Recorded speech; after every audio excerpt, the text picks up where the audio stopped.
Why should they care if the U.S. is definitionally in a recession or not? Yeah, it's a great question. It was what I was trying to underscore in terms of where the president really centers on in terms of his economic policy and his economic goals. If you look at the progress that we have made over the course of the last 18 months, we have made historic strides in many areas, not the least of which has been the pace of this historic economic recovery. That was the director of the National Economic Council of the United States, Brian Deese, again on redefining what a recession means, at least to this White House administration. Tennessee Senator Marsha Blackburn, she is a member of several committees, including the Armed Services Committee and the Commerce, Science, and Transportation Committee. She is also the author of The Mind of a Conservative Woman Seeking the Best for Family and Country. Senator Blackburn joining us live. Senator, good to see you. Thank you so much. Your reaction to all of this. Tomorrow, the GDP report will be out. Typically defined a recession as 2 consecutive quarters of negative GDP growth. Somehow this definition has changed by this White House administration. You clearly just heard it there from the White House podium. Your thoughts? People will tell you, regardless of what they say in D.C., and you're right, they're trying to change the definition. What they know is what is happening in their personal economy. And they know that things are costing more, that they can't afford to fill up the gas tank and the grocery cart on the same day. And they're having to make tough choices as to where they're going to spend their money. Now, it's also interesting that when I talk with our county mayors in Tennessee, and by the way, all 95 counties, I am in all 95 counties every year.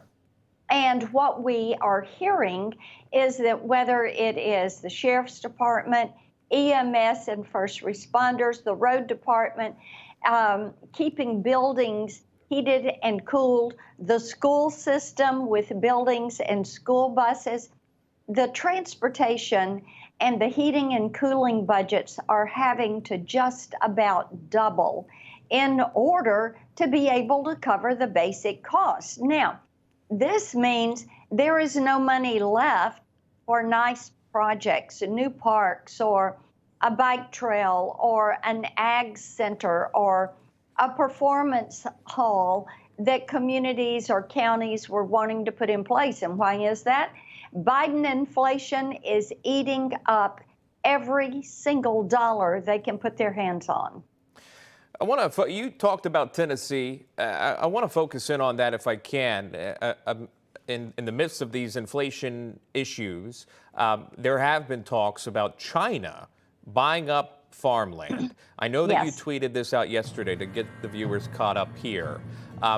You said this, tonight on the phone with 20 Middle Tennessee counties, 98% of participants insisted the CCP should not be allowed to purchase U.S. farmland. We must protect our farmers. Can you explain that to the viewers? Yes, indeed. We have seen the Chinese try to invest in businesses, be a part of our financial sector.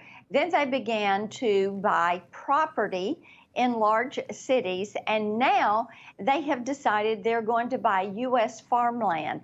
They're going to specifically show interest in farmland that is located close to critical infrastructure, our military bases, our electric power generation facilities. And on my town hall, we had tens of thousands of Tennesseans on this town hall last night. So someone brought up this issue of the Chinese Communist Party and how difficult they are in dealing with the United States and how dishonest the Chinese Communist Party has been. And this is where the conversation led. So I said, let's put up a poll question and ask the poll question, do you think the Chinese Communist Party should be able to buy farmland and property in the United States? And 98% of the people said no. Talking about that and mentioning China, there's a lot of talks of the House Speaker, Nancy Pelosi, to visit Taiwan. There have been threats or defensive rhetoric, if you will, from China should the Speaker visit Taiwan. You now have, as we run through the headlines on your screen here, drills being held on the potential announcement of the House Speaker visiting. She's got bipartisan support on her visit. Representative hasn't visited this area since '97. Do you support a visit by the House Speaker?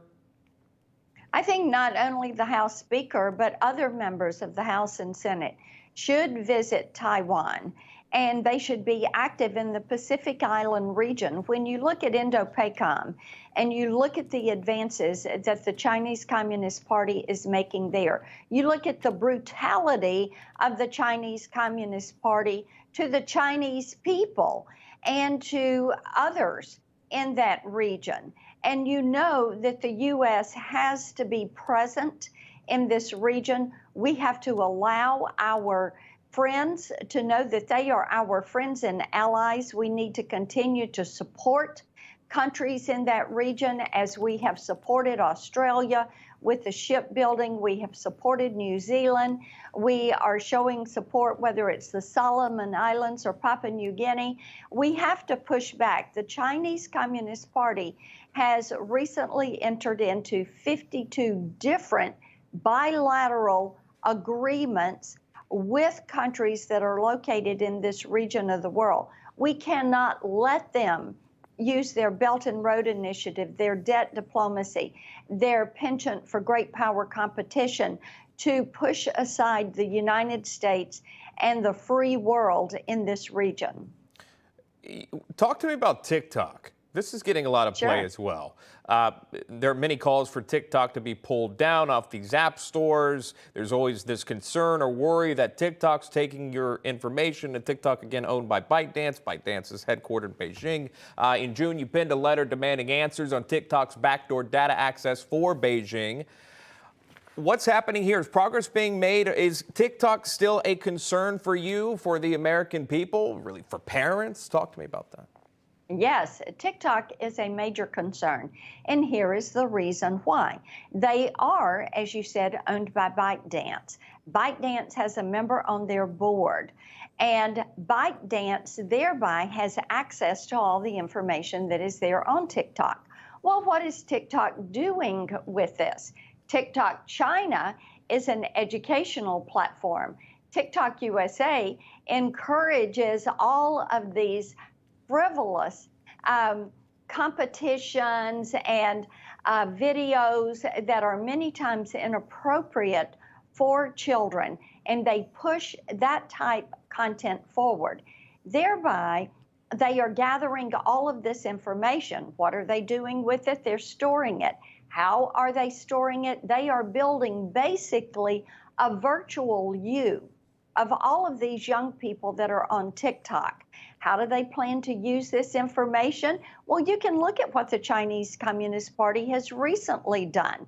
They have tried to infiltrate every different segment of our nation's economy and our business sector, whether it is Confucius Institutes, where they're putting research scientists, or whether it is the Federal Reserve, where they were trying to buy off Federal Reserve employees and blackmail them. So what do you think they're going to do with this information when today's 11-year-old is 31-year-old and looking for a job? They're going to come back with this data and information. Why do we know this? Because we are seeing them do this today in real time. As I said, they've done it with our nation's banking system and the Federal Reserve, using people through the China Talent Program. Really quickly, I have to wrap you up. I just wanted to ask you in terms of midterms moving forward. This is a lot of conversation happening right now with that. But yesterday, a very interesting moment in D.C. where former President Trump returned to D.C. for the first time since leaving office 18 months ago. He spoke at an address. Mike Pence, the former VP, spoke in an address, both in D.C. at the same time speaking, but separately. Does that concern you in the Republican Party, that it may break apart the Republican Party in the midterms. Where's your head at on that? I think most of the American people are looking for an America First agenda. They want to make certain that we are an American majority. And prior to President Trump's remarks yesterday, Speaker Gingrich spoke about that American majority and an agenda that puts the wants, the needs, the hopes and dreams of the American people first. And President Trump gave a fantastic speech yesterday dealing with crime, dealing with protecting our children and future generations, and putting us on a solid footing for America to be successful for generations to come.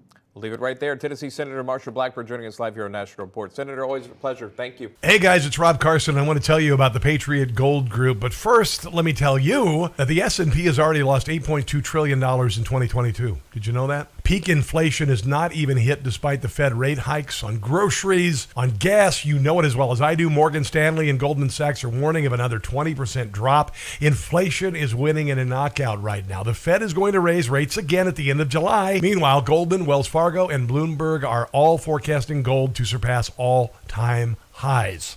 If you want to invest in gold, call 888-936-2373 now. Call the Patriot Gold Group today and ask about their no-fee-for-life IRA. Sounds like a good deal, don't it? Here's the number, 888-936-2373. 888-936-2373 for the Patriot Gold Group.